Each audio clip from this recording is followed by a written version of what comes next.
청년 여러분, 안녕하세요. 오늘은 복음이라는 주제로 말씀을 함께 나누어 보고자 합니다. 먼저 로마서 1장 16절의 말씀을 읽어보겠습니다. 내가 복음을 부끄러워하지 아니하노니 이 복음은 모든 믿는 자에게 구원을 주시는 하나님의 능력이 됨이라. 먼저는 유대인에게요, 그리고 헬라인에게로다. 이렇게 말씀하고 있습니다. 지금까지 우리는 인간의 못남의 배후에는 죄가 있고 그 죄가 인간의 주인이 된 근본적 이유는 인간이 하나님을 즐거워하거나 기뻐하거나 소원함이 없기 때문임을 보았습니다. 이것이 바로 인간이 처한 근본적인 비참함이고, 그래서 인간은 자기가 자기 자신, 자기 인생을 책임질 수 없다고 성경이 말하고 있을 뿐 아니라 실제로 우리가 고백하지 않을 수 없는 사실이기도 합니다. 지금까지 인간의 이러한 비참한 상태에 대해 먼저 이야기한 이유는 복음이 무엇인가를 말할 때 첫째로 인간이 하나님의 도움을 필요로 할 만큼 정말로 처참한 처지에 있는가를 물어보아야 하고, 두 번째로 하나님이 실제로 존재하는가에 대하여 개인적으로 체험해야 할 필요가 있기 때문입니다. 앞으로 몇 회에 걸쳐 복음이란 무엇인가에 대해 나누어 볼 터인데, 복음의 기본적인 뜻은 바로 이러한 비참한 상황에 있던 우리를 하나님이 우리에게서 어떠한 조건도 따지지 않고 구원을 베푸셨다는 사실입니다.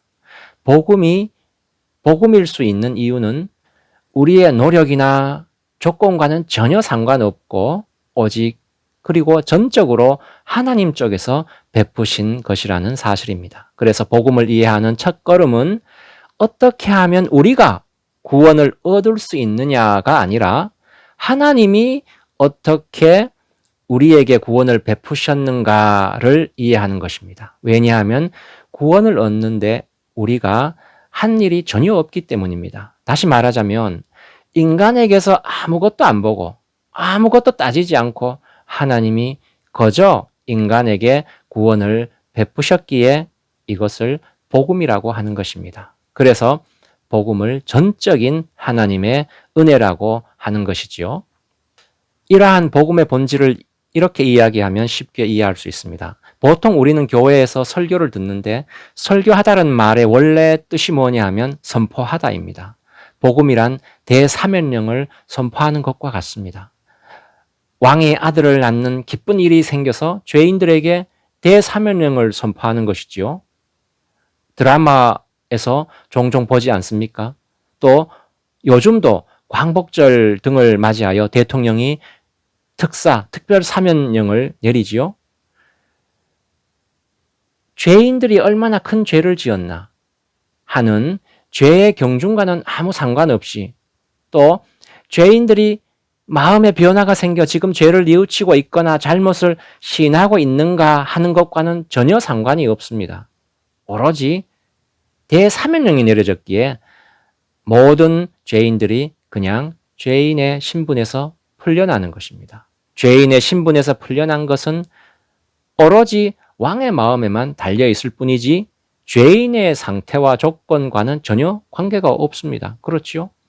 죄인들이 할 일은 그냥 집으로 돌아가는 반응만 하는 것뿐이지요.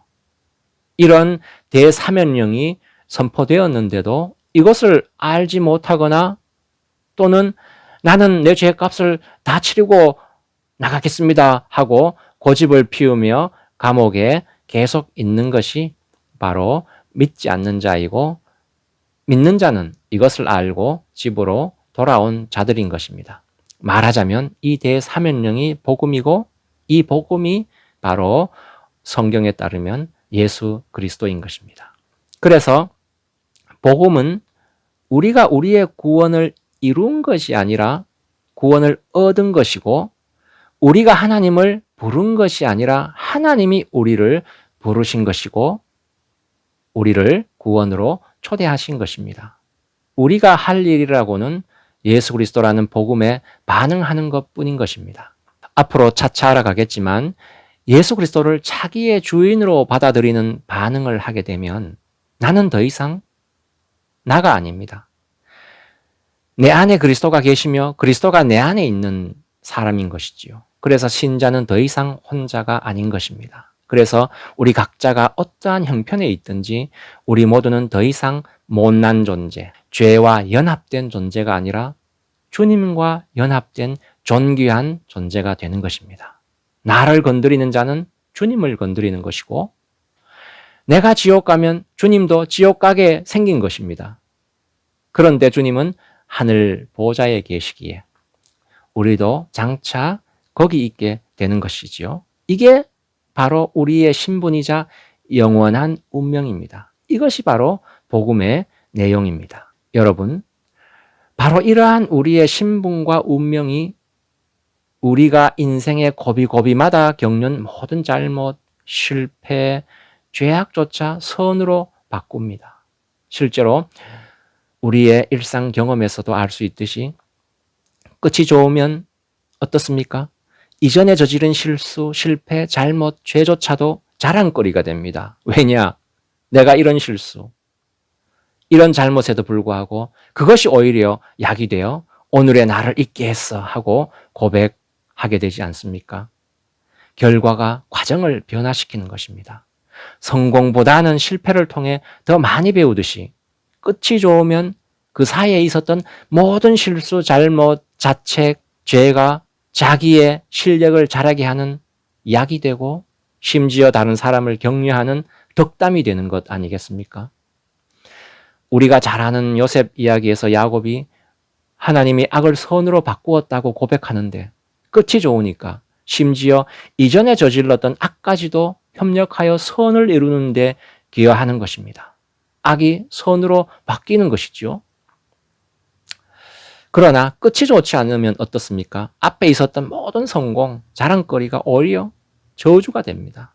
그때 잘 나가던 것이 그것이 성공이 아니라 실은 쫄딱 망하는 지름길이었던 것이지요. 우리는 예수 그리스도로 말미암아 최후의 승리를 보장받은 자입니다.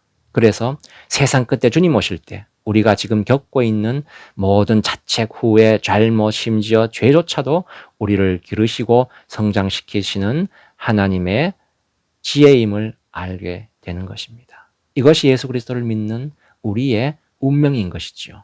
여러분, 고아의 특징이 무엇인지 아십니까? 울지 않는다는 것입니다. 왜 울지 않는지 아세요?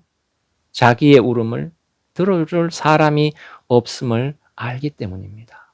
그러나 부모가 있는 아이는 그렇지 않습니다. 공원에 놀러 갔다가 엄마를 놓친 아이는 울지 않다가 울어도 어떻습니까? 주위를 살피며 약하게 울다가 엄마를 탁 만나면 엄마 없을 때 보다가 더 울어제낍니다. 왜 그렇습니까? 아까는 울음을 들어줄 엄마가 없었기에 살살 눈치 보며 울었지만 엄마가 나타나면 어떻습니까? 이제까지 제대로 울지 못했던 것까지 합해서 세상이 떠나가라 울어제낍니다. 이제는 자기 울음을 들어줄 엄마가 나타나서 그런 것이지요. 복음인 예수 그리스도로 말미암아 우리는 하나님의 자녀가 되었고 하나님은 우리의 아버지가 되었습니다. 영적인 일에 있어 우리는 더 이상 고아가 아닙니다. 청년 여러분, 세상을 살아가면서 얼마나 울고 싶을 때가 많습니까? 하나님 앞에서는 언제든지 무슨 일로든지 울어제껴도 됩니다. 하나님이 들으시고 도와주십니다. 그게 우리의 특권이자 권리이고 그게 바로 기도이고 그게 하나님과 교제하는 것입니다. 그러는 가운데 하나님의 도우심과 인도하심을 경험하게 되고 하나님을 알아가게 되는 것입니다. 더 이상 사람으로부터 위안을 받거나 사람을 의지하지 말고 뭐든지 하나님을 향해 울고 하나님께 하소연하여 응답받는 청년 여러분 되시기를 소망합니다.